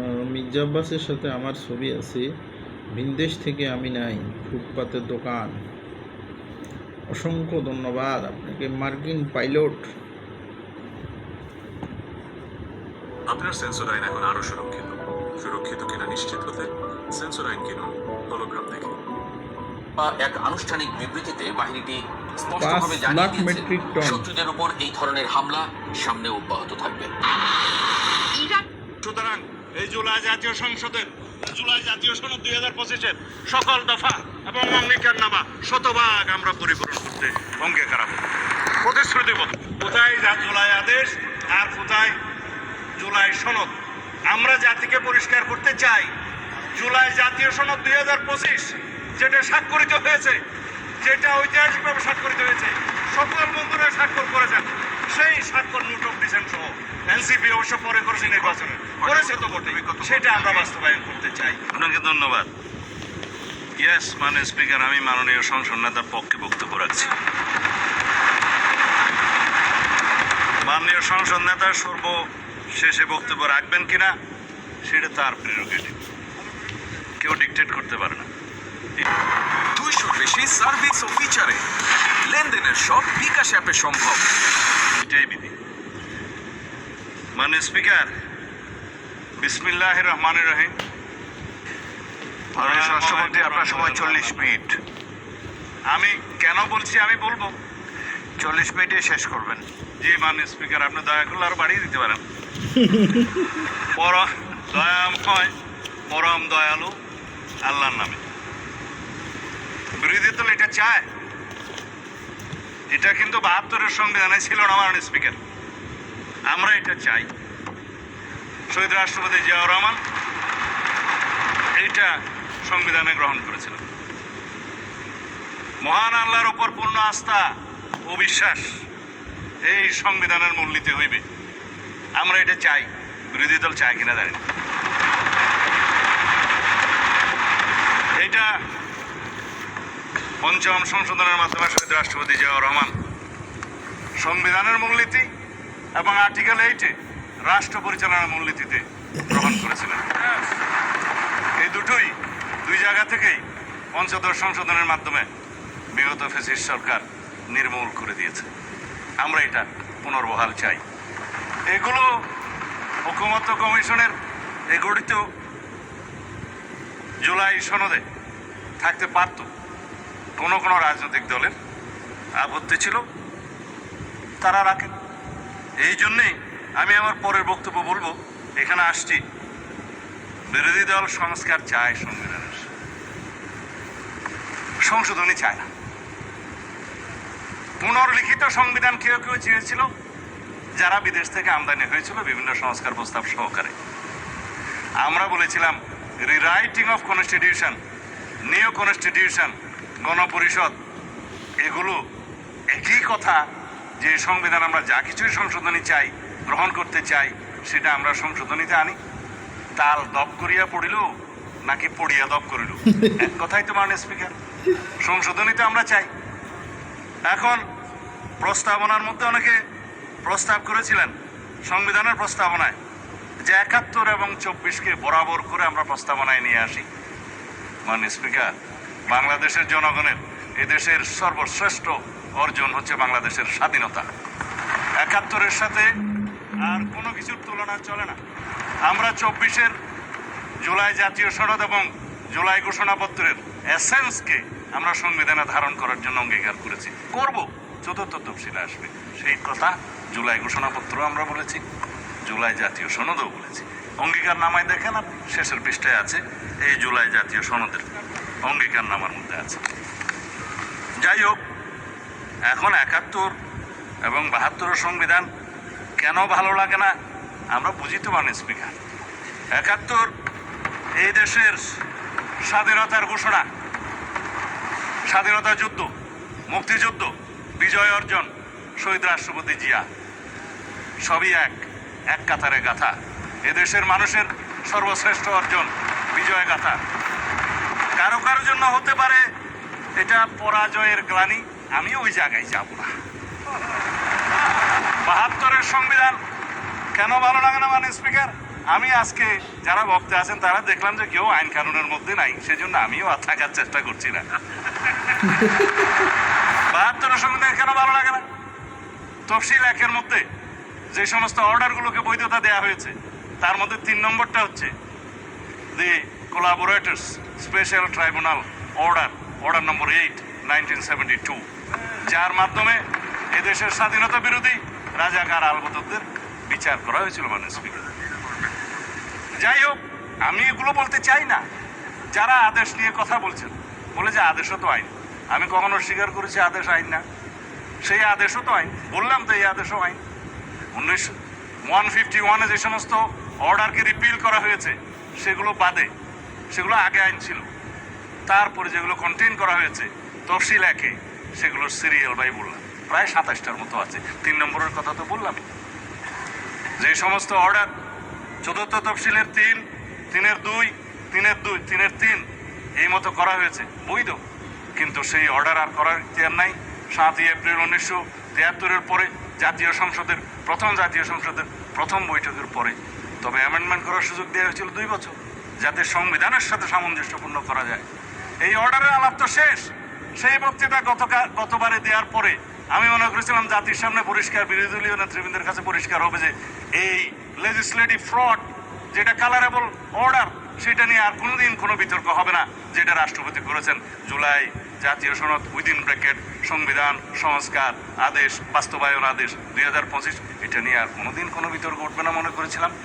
আজকে আমি কনসেন্ট্রেশন দিতে চেয়েছিলাম অনলি জুলাই জাতীয় সনদ, যেটা ঐতিহাসিকভাবে স্বাক্ষরিত হয়েছে, সেটা কিভাবে বাস্তবায়ন করা যায় তার পদ্ধতি নির্ধারণ করি, চলুন সেই বিষয়ে আমরা আলোচনা করি।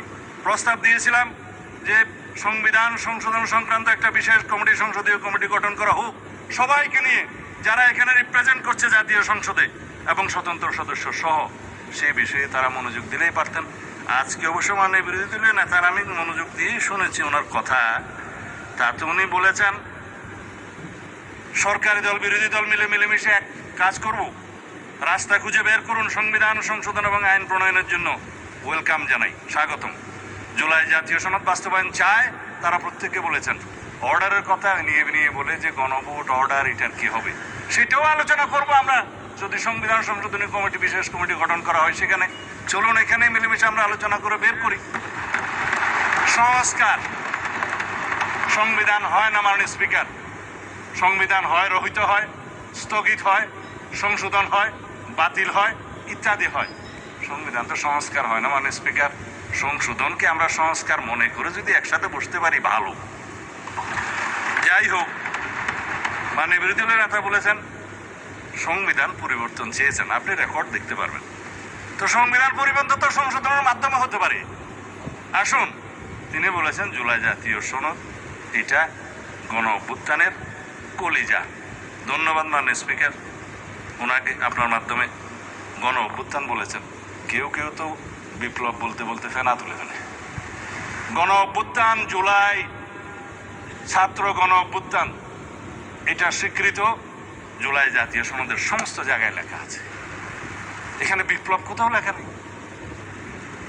আর যে ওনারা আদেশের কথা বলছেন ওখানেও তাই। ওখানে কোনো বিপ্লবের নামগন্ধ নাই। কিন্তু আমরা জিজ্ঞেস বাস করবো, আসলা আমরা কি ছাত্র গণ অভ্যুত্থানের অভিপ্রায়কে সম্মান করতে চাই? আসুন, এখানে সবাই অভিপ্রায়ের কথা বলে, যে অভিপ্রায়ের দোহাই দেওয়া হচ্ছে। আমি সংবিধানের প্রস্তাবনার কথা বলবো। সংবিধানের প্রস্তাবনার 4র্থ ধারায় আপনি দেখবেন এই সংবিধান জনগণের অভিপ্রায় হিসাবে প্রাধান্য পাইবে। সংবিধানের 7 অনুচ্ছেদে আপনি দেখবেন এই সংবিধান জনগণের লেখা আছে যে রাষ্ট্রের সকল ক্ষমতার মালিক জনগণ। এই ক্ষমতা প্রয়োগ হইবে এই সংবিধানে প্রদত্ত অধীনে ক্ষমতা বলে, জনগণ যেভাবে চায়। আরেক জায়গায় আপনি দেখবেন এই সংবিধান হচ্ছে মানে সুপ্রিমেসি অফ দি কনস্টিটিউয়েন্সি বলতে যেটা বোঝায় যে এই সংবিধান হচ্ছে প্রজাতন্ত্রের সর্বোচ্চ আইন। একজন আজকে আমাদেরকে সবক দিল যে এই পার্লামেন্ট নাকি সুপারিন না। আমি মাননীয় স্পিকার কি করবো বুঝতে পারছিলাম না। 1 নম্বর অনুচ্ছেদ এই সংবিধানের article 1, this Bangladesh is unitary, independent and sovereign republic. এবং এই সোভারেইন রিপাবলিকের সোভারেইন ক্ষমতার মালিক হচ্ছে আর্টিকেল 7 অনুসারে জনগণ। সেই জনগণের ক্ষমতাটা প্রয়োগ করে এই সংবিধানের অধীন এবং কর্তৃত্বে, সেই সংবিধানের অধীন এবং কর্তৃত্বে নির্বাচন কমিশন নির্বাচন দিয়েছে। সেই সোভারেইন জনগণ আমাদেরকে ভোট দিয়েছে, এই সোভারেইন পার্লামেন্টে পাঠিয়েছে। যার কারণে আমরা আজকে এখানে যা কিছুই আলাপ করব সেটা জুডিশিয়ারির বিরুদ্ধে সারাদিন যদি আমরা বলি, জুডিশিয়ারির কাছে কেউ এটা মামলা করার ক্ষমতা নাই, তাকেই বলা হয় সোভারেইন এখতিয়ার। এখন এই সোভারেইনটিকে যদি এক্সপ্লেন করার জন্য এখানে মাস্টারি করতে হয়, প্রফেসরি করতে হয়, মাননীয় স্পিকার আইন কখন প্রণয়ন করবো আর কখন ভাষণ দেবো। যাই হোক, এটাতে আমি আর যেতে চাই না। দেশনেত্রী বেগম খালেদা জিয়া কবরে প্রশান্তিতে শুয়ে আছেন। তিনি বলেছিলেন, আমি অনেকের সাথে কন্ট্রাডিক্ট করে বলছি, এই সংবিধান ছুঁড়ে ফেলে দেওয়া হবে যদি জনগণের সরকার প্রতিষ্ঠা হয়।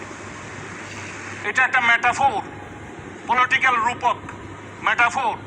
যখন বলেছিলেন যে ৫৫ সংশোধনের মাধ্যমে যখন তত্ত্বাবধায়ক সরকার পদ্ধতি উড়িয়ে দেওয়া হলো, তখন তিনি বললেন এই ৫৫ সংশোধনী মানি না, রাষ্ট্রের মধ্যে অস্থিতিশীলতার অবস্থা করা হলো। হ্যাঁ, আমি ওইটাতেই আসছি।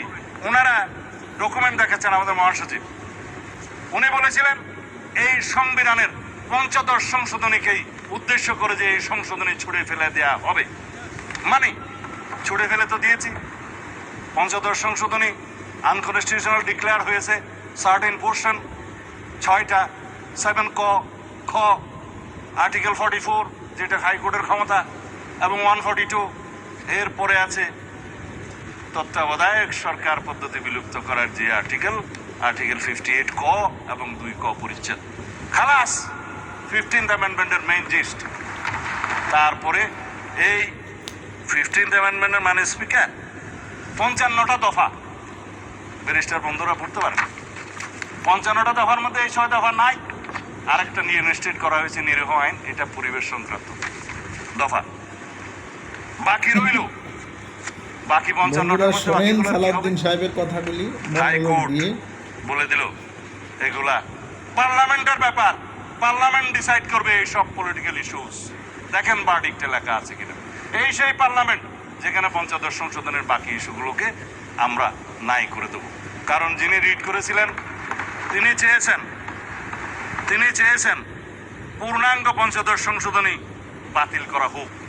হাইকোর্ট 6টা ভার্ডিক্ট দিয়েছে, 6টা বাতিল করেছে, একটা রিইনস্টেট করেছে নিরীহ আইন। বাকিগুলোর ব্যাপারে পার্লামেন্টকে বলেছে যে এটা political questions to be decided by the next parliament. This is the next parliament to decide. আসি এখন জুলাই জাতীয় সনদ, অর্থাৎ জনপ্রত্যাশিত সংস্কার প্রস্তাবে আর কি কি অন্তর্ভুক্ত হতে পারত। কেবল প্রস্তাবনার কথাটা বলেছি, বাকিগুলো এখন বলব। আর জুলাই জাতীয় সনদে যা কিছু অন্তর্ভুক্ত করা হয়েছে সেটা নিয়ে তো একটু বড় কথা বলবই। আর রাজনৈতিক সমঝোতা হওয়ার পরেও শেষ মুহূর্তে যে সংস্কার ঐকমত্য কমিশন যা কিছু বাদ দিয়েছে সেই কথা এখন একটু বলি।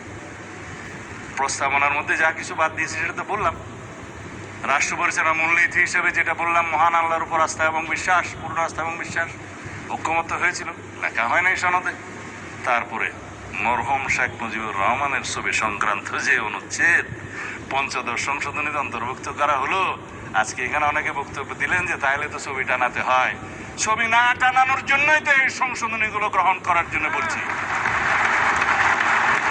সম্মত হয়েছিলাম আমরা, ঐক্যমত্য হয়েছিল বিরোধী এবং আমরা সবাই মিলে যারা আলোচনা করেছি। 33টা দল ছিল ওখানে। চিঠিও দেয়া হলো আমাদেরকে যে আপনারা এই দফা চান কিনা। আমরা বললাম সংস্কার প্রস্তাবের পক্ষে, আলোচনায় তো আমরা একমত হয়েছিলাম, আবার চিঠি কেন? সেই চিঠি সই করে আবার তাদেরকে দিয়েছি, হ্যাঁ একমত, কিন্তু সনদ অন্তর্ভুক্ত করা হলো না মাননীয় স্পিকার। আর একটা সম্মত হয়েছিলাম তফসিল, পঞ্চদশ সংশোধনের মাধ্যমে সংবিধানে 3টা তফসিল সংযুক্ত করা হয়েছে, পঞ্চম, ষষ্ঠ এবং সপ্তম। যে এইখানে একজন ভদ্রলোক নাকি স্বাধীনতার ঘোষণা দিয়েছিলেন বলে এখানে একটা দেয়া হলো, আমি নাম নিতে চাই না।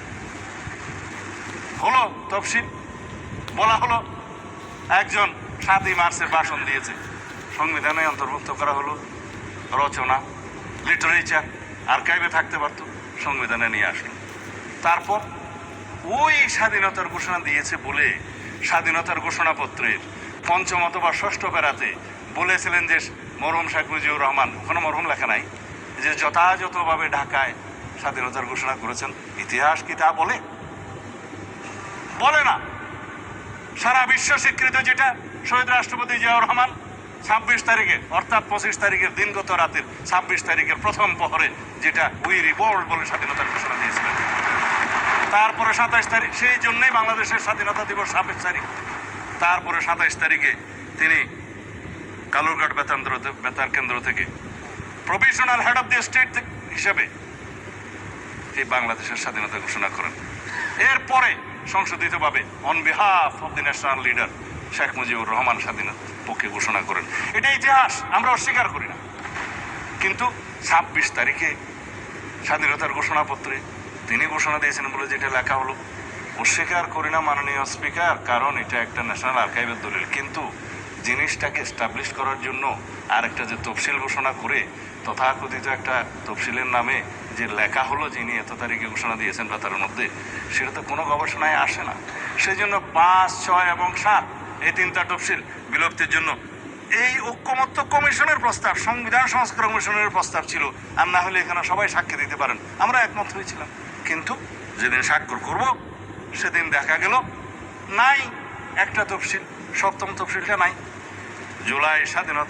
জুলাই ঘোষণাপত্রের সনদে সবাই স্বাক্ষর করেছে মাননীয় স্পিকার, এখানে যারা যারা রিপ্রেজেন্ট করছে। তবে এনসিপি নির্বাচনের পরে করেছে, বাকিরা আগে করেছে। স্বাক্ষর তো করেছেন, সেই স্বাক্ষরিত জুলাই জাতীয় সনদে অবশ্যই নোট অফ ডিসেন্টগুলো দেখে শুনেই করেছেন। সুতরাং এখানে এগুলো নিয়ে অস্বীকার করার তো কিছু নাই। এখন নোট অফ ডিসেন্টের ভাষা কি হবে সেটা নিয়েই তো হয়েছে। এই যে আমাদের ইশতেহার, একটা ইশতেহারের কপি আনছিলাম এখানে, ইশতেহারের মধ্যে বলা আছে যে যারা নির্বাচনী ইশতেহারে সেই সমস্ত নোট অফ ডিসেন্ট উল্লেখ করে জনগণের ম্যান্ডেট প্রাপ্ত হবে তারা সেই মতে বাস্তবায়ন করিতে পারিবে। এই ইশতেহার বিএনপি নির্বাচনী ইশতেহার আমরা করেছি, স্বাক্ষরিত জুলাই জাতীয় সনদের ভিত্তিতে নির্ধারিত হইবে। সুতরাং জনগণ এখানে 51% ভোট দিয়েছে।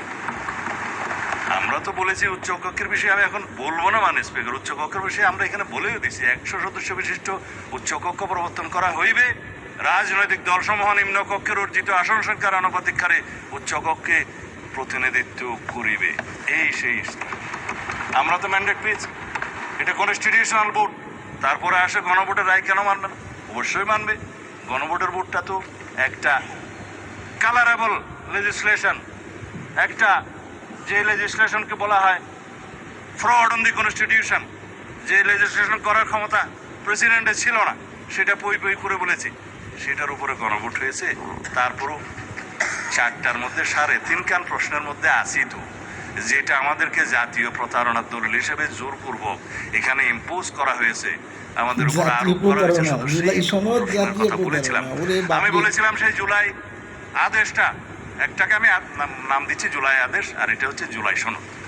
এই জুলাই আদেশের যে এতগুলো পৃষ্ঠা আছে, আমি বলেছিলাম যে আমার পড়তে লেগেছিল 3 ঘন্টা, জনগণ কয় ঘন্টা পরে এটার উপরে হ্যাঁ না ভোট দিয়েছে জানা নেই। 4টা প্রশ্ন দিল, আইনমন্ত্রীটি কি বলেছেন 4টা প্রশ্নের একটা তফসিলে গিয়ে দেখা যায় সেখানে কোনো প্রপোর্শনের কথা বলা নাই, দফা 17। তার মানে এটি এনেদার প্রবলেম। সুতরাং এই গোজামেল দিয়ে একটা জনগণকে গণভোটে বাধ্য করছে, আমরা তো মানবো। আসুন সেই আলাপগুলো আমরা সংবিধান সংশোধন কমিটিতে এসে করি, কোনটা কি করা যাবে। রাইট। আপনারা সংস্কার বলছেন, আমরা বলছি সংশোধন। ঠিক আছে, আপনারা মনে মনে খুশি থাকলে অসুবিধা নেই সংস্কার নিয়ে, কিন্তু সংবিধান তো অ্যামেন্ডেড হবে, সংশোধিত হবে, এই সংসদেই হবে, এই জাতীয় সংসদেই হবে। অবশ্য যারা বিদেশ থেকে এসেছিলেন সংস্কার কমিশনে, তারা একটা আইডিয়া নিয়ে এসেছিলেন মাননীয় স্পিকার, সেটা হচ্ছে ন্যাশনাল কনস্টিটিউশনাল কাউন্সিল, এনসিসি, জাতীয় সাংবিধানিক কাউন্সিল। যেই ক্ষমতা তাকে দেয়া হয়েছিল, দেশে আর এক্সিকিউটিভ ব্রাঞ্চের দরকার ছিল না, প্রধানমন্ত্রীর কোনো ক্ষমতা নাই, সব সেই কাউন্সিলেই করবে। আমরা অতঃপর বিতর্ক করে সেটা বের করে দিলাম। তারপরে বলল যে সাংবিধানিক যে সমস্ত নিয়োগ হবে সেখানে আলাপ করেন। আমরা বললাম নির্বাচন কমিশনের গঠন প্রণালী সম্পর্কে আমরা একমত, সাংবিধানিকভাবে সংবিধানে আনবে বিরোধী দল, সরকারি দল, মাননীয় স্পিকারের নেতৃত্বে, এবং একটা নিউট্রাল কমিটি করে সেটা করা হবে, আমাদের এই প্রস্তাব। এগুলো বাদে বলছি বাকি যে সমস্ত অর্গানাইজেশনের কথা বলছেন, সংস্থা, সাংবিধানিক, এগুলো আইন প্রণয়নের মাধ্যমে করা হোক, আমরা দ্বিমত করি নাই। তারা আপার হাউসের মধ্যে সংবিধান সংশোধনে নিয়ে যেতে চায়। আমরা বললাম আপার হাউস পৃথিবীর যে সমস্ত দেশে, উন্নত দেশে আছে, যেমন United states of America, senate, সেখানে 50টা অঙ্গরাজ্যে তাদেরকে স্টেটের মধ্যে সরাসরি ভোটে সিনেটর নিযুক্ত হয়, তাদের ক্ষমতা থাকে, সাংবিধানিক ক্ষমতা থাকে, কমিটির ক্ষমতা থাকে, লেজিসলেশনের ক্ষমতা থাকে। আমরা পার্শ্ববর্তী দেশ ইন্ডিয়ার কথা জানি, কাউন্সিল অফ স্টেটস, ইন্ডিয়ান কনস্টিটিউশনের আর্টিকেল 80, তারা বলছে যে it is council of states, যেটা রাজ্যসভা নামে পরিচিত। তারা সরাসরি ভোটে নির্বাচিত নন, তাদের লেজিসলেশনের ক্ষমতা ইনডাইরেক্টলি দেওয়া হয়, লোয়ার হাউসের মধ্যে আসে, আপার হাউসের থেকে প্রস্তাব আসে। কিন্তু লোয়ার হাউসে যারা ডাইরেক্টলি নির্বাচিত, তাদেরই ক্ষমতা হচ্ছে চূড়ান্ত। মানে স্পিকার একটা অনির্বাচিত বডি, যেখানে জনগণ সরাসরি তাদের সার্বভৌম ক্ষমতা দেয়নি, সেখানে সার্বভৌম পার্লামেন্টের ক্ষমতাকে খর্ব করে আপনি সংবিধানের যেটা চূড়ান্ত আইন, রাষ্ট্রের সর্বোচ্চ আইন, সেটা সংশোধন করতে দেবেন, এটা ন্যায্য নয়। আমরা একমত হইনি। সেই প্রশ্নটাও গণভোটের মধ্যে কেন দিতে হলো? যাই হোক, এখন আমি সেই আলাপে যাব না। আমি শুধু অনেক কথাই এখানে বলে ফেলেছি। জনগণের অভিপ্রায়ের চূড়ান্ত অভিব্যক্তি রূপে সংবিধান হচ্ছে চূড়ান্ত আইন। সবাই অভিপ্রায়ের কথা বলেন, জুলাই গণ অভ্যুত্থানের, ছাত্র গণ অভ্যুত্থান অভিপ্রায়ের কথা বলেন। আসুন সে অভিপ্রায় হিসাবে, জনগণের সে অভিপ্রায়কে চূড়ান্ত রূপ দিতে গেলে সংবিধানে আগে আনতে হবে। তারপরেই প্রথমবারের মতো যখন অভিপ্রায়কে সংবিধানে আনা হলো, তখন সেটা 4th of November 1972 সংবিধান হিসেবে পরিণত হলো, এবং সেটা অভিপ্রায়ের অভিব্যক্তি হিসাবে, মানে প্রকাশ হিসাবে গৃহীত হলো। This is called constitution. এখন আমরা এই অভিপ্রায়কে, জুলাই ছাত্র গণ অভ্যুত্থানের অভিপ্রায়কে আমরা ধারণ করি, কনস্টিটিউশনে নিয়ে আসি, অভিপ্রায়কে মূল্যায়ন করি, অভিব্যক্ত করি, প্রকাশিত করি, তখন সেই অভিপ্রায়ের মূল্যায়ন হবে। আদারওয়াইজ এই অভিপ্রায় তো রাস্তায় মিছিল দিতে পারবে না। কিন্তু অভিপ্রায়কে সংবিধানে ধারণ করার জন্য এই পার্লামেন্টে আসতে হবে, অ্যামেন্ডমেন্ট নিয়ে আসতে হবে। সেই অভিপ্রায়গুলোকে আমরা ধারণ করব। আমরা সম্মান করি জুলাই ছাত্র গণ অভ্যুত্থানের আবেগকে, আমরা সম্মান করি তাদের আকাঙ্ক্ষাকে, শহীদের স্বপ্নকে। সে অভিপ্রায়কে আমরা ধারণ করার জন্য তো সংবিধান সংশোধন করতে চাই মাননীয় স্পিকার। যাই হোক, এখন যারা শহীদ রাষ্ট্রপতি জিয়াউর রহমানের 5ম সংশোধনীর কথা বললেন, 2 লাইন না বললে রেকর্ডে থেকে যাবে, সেই জন্যই বলি। 5ম সংশোধনী যেভাবে উড়িয়ে দেওয়া হয়েছে, একইভাবে 3য় সংশোধনী, তত্ত্বাবধায়ক সরকার বিল উড়িয়ে দেওয়া হয়েছিল। আমি বলি ইনজাস্টিস খায়রুল হক, সরি, এটা unconstitutional word, I would draw. এই জাস্টিস খায়রুল হক 3য় সংশোধনী উড়িয়ে দিলেন এবং কিছু অবজারভেশন দিলেন যে পার্লামেন্ট মে কনসিডার বলে, শ্যাল বলতে পারে না, যেহেতু judiciary cannot dictate the sovereign parliament. এইখানে again sovereignty of the parliament প্রমাণিত। জুডিশিয়ারির হাত এখানেই সীমাবদ্ধ যে এই সুভারেইন লেজিসলেচারকে, পার্লামেন্টকে ডিকটেট করতে পারে না, সাজেস্ট করতে পারে। এবং এখানকার পাশকৃত যে কোনো অ্যামেন্ডমেন্ট, আইন, সংবিধান হোক আর যাই হোক, ইন্টারপ্রিট করতে পারে একজন ব্যারিস্টার সদস্য বলেছেন। হ্যাঁ, supreme court is the guardian of the constitution, interpret করতে পারে কনস্টিটিউশনের, এবং ইন্টারপ্রিটের পরে যদি মনে হয় যে এটা তাদের বিবেচনায় আনকনস্টিটিউশনাল কোনো বিধান ডিক্লেয়ার করতে পারে, আলটা বায়াস দ্য কনস্টিটিউশন, এবং নাল অ্যান্ড ভয়েড যাই হোক, যে ভাষাই হোক করতে পারে, ওইখানেই সীমাবদ্ধ।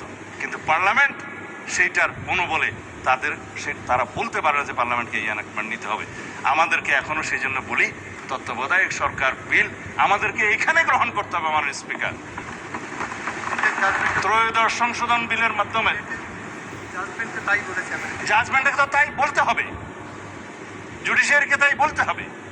ত্রয়োদশ সংশোধনীকে যে আনকনস্টিটিউশনাল ডিক্লেয়ার করলো, সেইটাকে আবার রিভিউতে বলা হলো নো, ত্রয়োদশ সংশোধনী লেজিটিমেট এনাক্টমেন্ট।